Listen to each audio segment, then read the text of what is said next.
Good morning, Flosstube. Pam, stitching between the lines.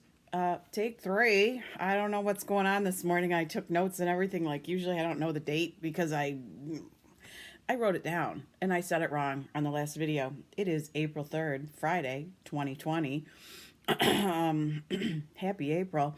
I worked in I'm an accountant. I'm CPA. I told you that many times, but I worked, doing taxes for a lot of years. April was like Christmas had come. Finally, things would like level out and around, the offices. So we used to say about doing taxes, when that was your big push and you worked night and day and 7 days a week, whatever. Um, it started right after Christmas, so you're still not minding that it's winter. And then when it ended, it was spring.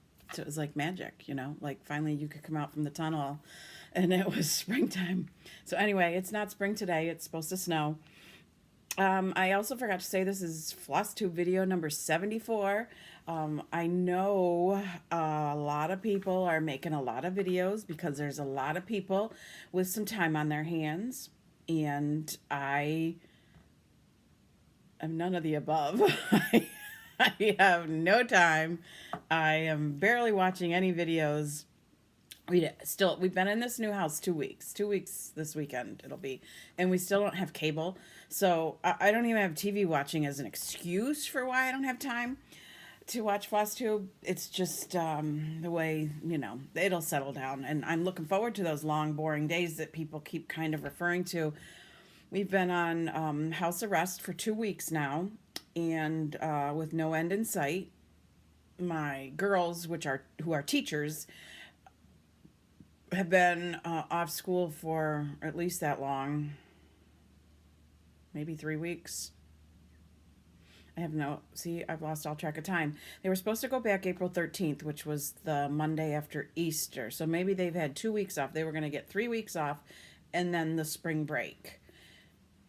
And now they've been called back not to come into the classroom, but to prepare work for online lessons. So there's a whole lot of whatever about that. But they're home safe and sound where they belong and keep them busy. And now they're making online lessons. So, uh, yeah.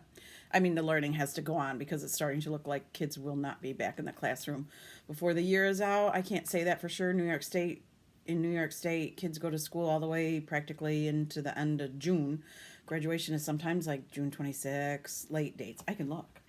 See, I have a calendar right here. Graduation for this school calendar is June 25th. So there's a lot of potential for days actually in the classroom ahead. So anyway, enough about that. Like I said, I'm on house arrest mostly. We all are, except that we're selling. I feel like how much introduction back and forth do I need to do? We moved just 2 weeks ago. We only moved, I don't know how many miles it is. It takes half an hour to drive from the old house to the new house. So I'm running back and forth. Think I'm done. I think I went the last time yesterday. So I'm not always getting like those long, endless days. Maybe next week, starting next week, we'll see. My husband's working at home just a little bit. On those days, I have to be a little quieter around the house. I never know when he's on like a phone call or a conference call or whatever. So anyway, back to the start. It's April 3rd, Friday. I think 3 weeks since my last video. 2 weeks. I should look these things up. You look at the video, like I look at it to see what number it was so I know what the next number is. And under it, it says how long ago it was. It said 2 weeks. I could view it to see if it really was 2 weeks, but sometimes YouTube doesn't get timing right. Like it said, I've been making videos for 2 years. It's actually been over 3 years. So I'm not sure where it's gone wrong and it's counting. I don't know. At some point it'll kick itself. It'll kick over into 3 years, but now I'm starting into my fourth year as of January. So anyway, welcome if you're new. I know there's people that was the whole point of this conversation, is that there's people that are, tuning in and finding things to watch and finding new and more Flosstube So anyway, here we are. Again, not a lot of time, but I did do a little bit of stitching. There's days, entire days when I don't get any done. So but I shouldn't say so. Here's the one that I was working on most recently before we left the old house, which was this Tasha Tudor. Did the artwork. The Posy Collection is who turned it into cross stitch. A designer for Posy Collection, I'm sure. It was cute. These Christmas heralds, and I get it. I know what that means. I'm calling them the Herald family, that they're the heralds, because it just seemed to fit. When I was working on it, that's just the way it went. So the heralds are finished. At my last video, I had not done this person and the dog. So I managed to finish those. Color up here is awesome when the light is turned out. I had to turn the light out because, it's right there. And it was just a little much. I have windows. I'm facing windows. And there's a skylight. That's that bright. No, there actually are lights on towards the stairway, but there's a skylight over here.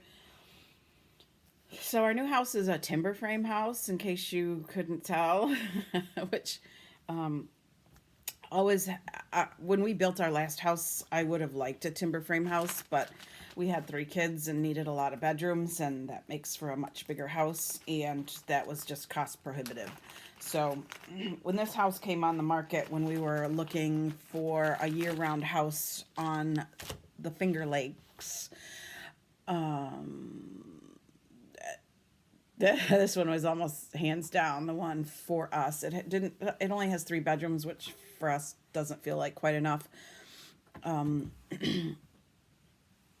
But we looked at other houses maybe had 4 bedrooms, but did not have like a real family room, or it's just the way it is. Most of the houses along the lake were built by people as they retired and tore down maybe their little seasonal cottage and built a house. So the styles are vastly different. One key element, though, is that they all open out onto the lake beautifully. And at some point in time, I'll have some pictures and put some pictures in. The house is getting in order. The basement, where there's a family room and 2 bedrooms. Mostly, there's furniture down there, and I've made up beds in the bedrooms and stuff, but mostly I just keep sending the boxes down there that I don't need up in the main level to unpack or whatever, because they're things for downstairs.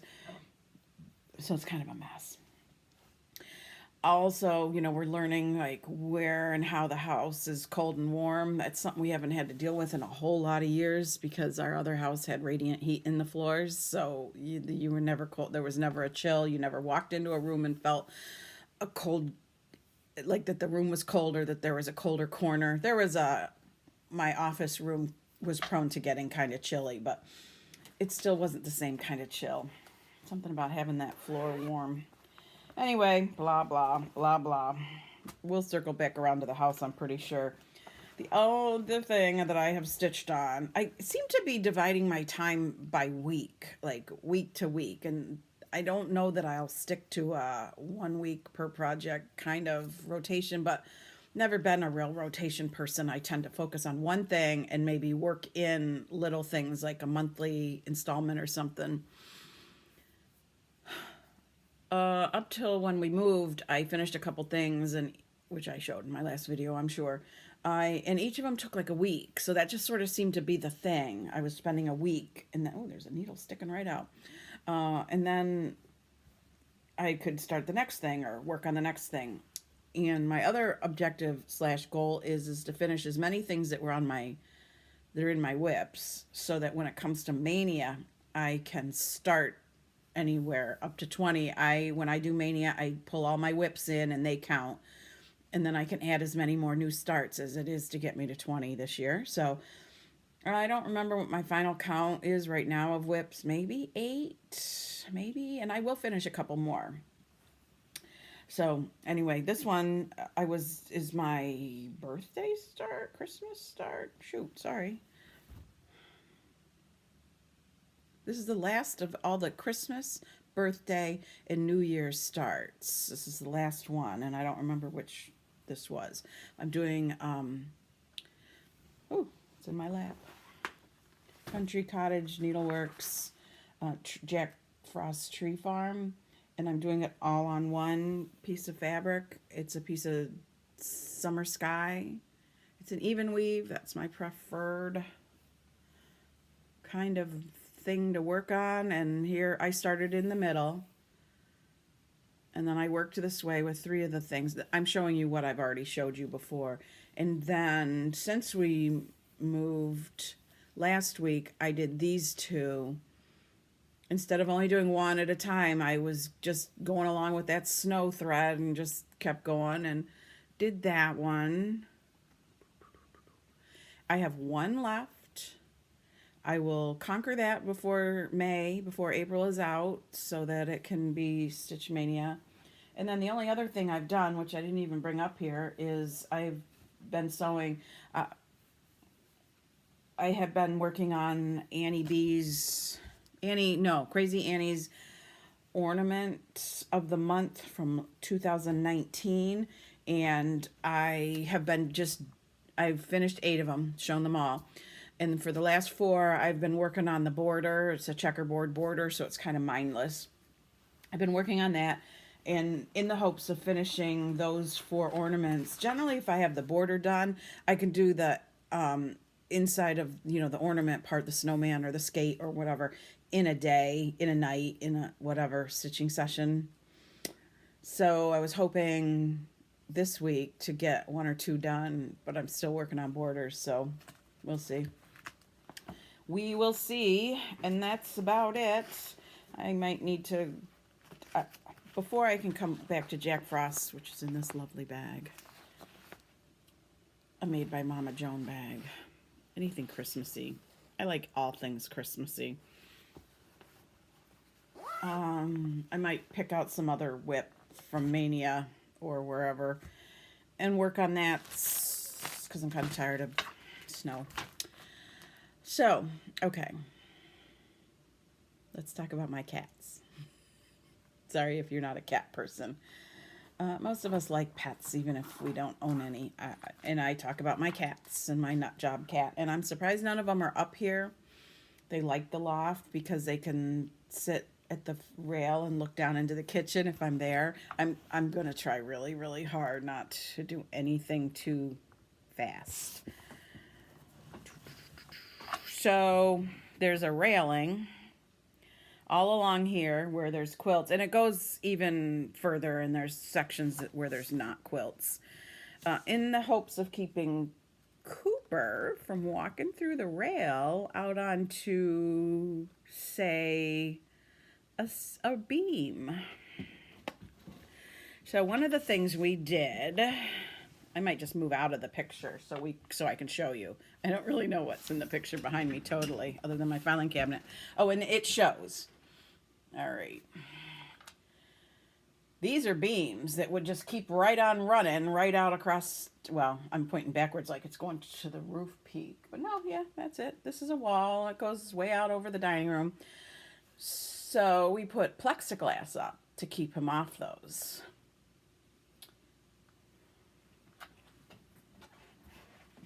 You want to see where there's no plexiglass? Because I really didn't think it would happen. I'm gonna keep moving out. Let's see. Okay. If you leave the office, you go down the stairs. I'm gonna put a picture in here.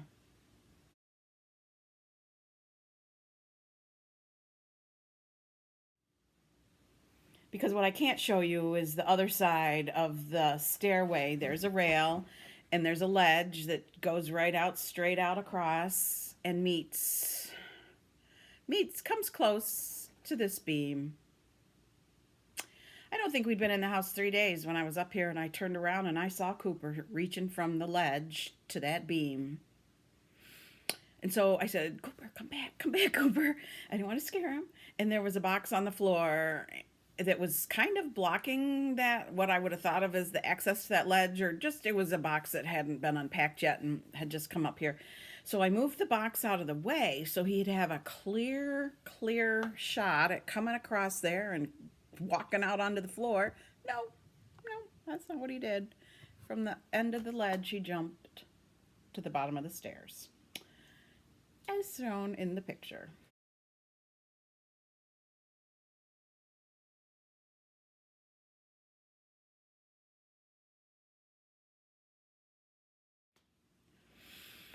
So from that day on, Cooper's not a real big fan up here. I'm not sure if he hurt himself or scared himself or what he did. So in that picture, which maybe I'll put for a third time right here,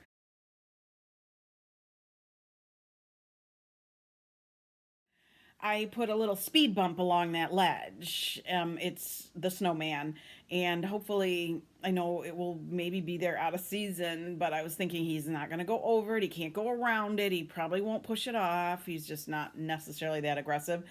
It's out far enough that he walked out a few feet. He could just jump down onto the stairs, but he'd have to go down a bunch of stairs to jump up past the snowman.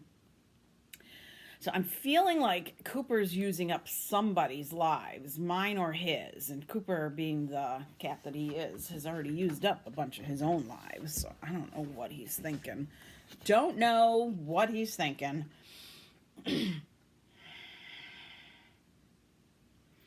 So, and the thing that kind of, it makes me laugh, I don't know, is when I brought them here, I put them in their kennel, which of course is a big, huge to do. Well, Murphy, I can catch Murphy and put him in his kennel. He's so trusting. He never thinks I'm up to no good. Cooper's always thinks people are up to no good if you're getting too close to him, uninvited. So in we get here and I restricted them to our master bedroom, and the whole first day he for 2 hours stayed in the kennel, 2 hours hid under the bed, and for the next 8 hours hid in the closet. Didn't come out of there until we were getting ready for bed, and he came out because his people were there and it seemed safe. Over during the night, the cats were kind of restless, probably because they'd slept a lot of the day. So by morning, I was ready to let them out and explore the main floor, which they did very well. I thought maybe Cooper would be afraid to go, but he wasn't. And Murphy, they were funny because they were like, look, here's our furniture, here's the chair, here's our couch. Because our furniture, we'd been slowly moving our furniture here. And so our old house was slowly emptying out, and there'd been no living room furniture for a couple weeks and, things like that. So that was cute, and they've been cute. Well, after a couple days, we let them go down into the basement, which is a family room, and it opens out into the yard. There's sliders out into the backyard, and the bedrooms have windows out back, so it's not anything nearly as undergroundish as our last basement. And Murphy liked it the most, and he was very funny because he saw himself in the sliding glass door, and he was right up at the door looking, trying to make sense out of what he was seeing on the other side of the door. But he's still a little they're still not quite certain what all the new noises are and whatnot. And we're not used to, we lived on the top of a hill. We didn't really have any trees around. It was just vastly open around us. We're not used to when the wind blows that branches move in front of windows and stuff. So I will even admit to that startling me sometimes because it's just not something we're familiar with, I guess. And, my husband was outside the other night, and he was moving around in the yard and moving some stuff from the garage to the garden shed or whatever, and Murphy growled at him. It was so funny. Murphy was so docile. Yeah, was protecting me, I guess. I don't know. So they're cute. They're adjusting, and they love quarantine, house arrest, whatever you want to call it. They are fans. So they're going to like it even more. I've been forced. I've had to go some places. I have to. We have business to take care of. We have things that have to happen. And so I stopped at the grocery store. A grocery store in our little city that we live in is a little store, and people are very cautious and stoic and quiet when they're in there shopping. I went to my old Wegmans. Holy crap. Oh, dear, dear, dear, dear. The people don't get it would be the caption there. The entire family does not need to come grocery shopping. That's not the idea of social distancing, is making the rest of us shoppers figure out how to get down an aisle when the entire family's standing there. So, anyway, there were a few times I had to turn back around and go the other way. And I'm not even going to tell you the story about the post office. Actually, two post offices, two stories, same day. I'm not telling you the stories. But when I came home, I told my husband I am not leaving this house again. Um, I live in New York, so I don't live in the hot spot at this point. But there's cases and there's deaths and there's risks everywhere. Uh, and I'm just surprised. It's no wonder they're having to shut down parks and whatever, is because people don't get it. They're not getting it. So anyway, I would like to think that we are learning and getting better at this whole thing, and that we will all get through until there's vaccines, because it's not going to just vanish. Um, like the flu every season, probably it'll cycle back, and thank heavens for our scientists and our medical people who are so dedicated. So anyway, doing what we can, minding my own business, not going anywhere, not inviting trouble to my house. Anyway, soon, when all the boxes are unpacked and everything's settled in, I will stitch a lot, and maybe I can get caught up on floss tubes. I'm behind. I'm having to skip some. If I want to move forward at all, I'm going to have to skip some. But I can always circle back because they're always there. So glad you stopped in on a Friday morning. That's a little gray out. It's a good day to get your stitching out, read a book, do all the things. There's time to do all of it now. So see ya. Bye.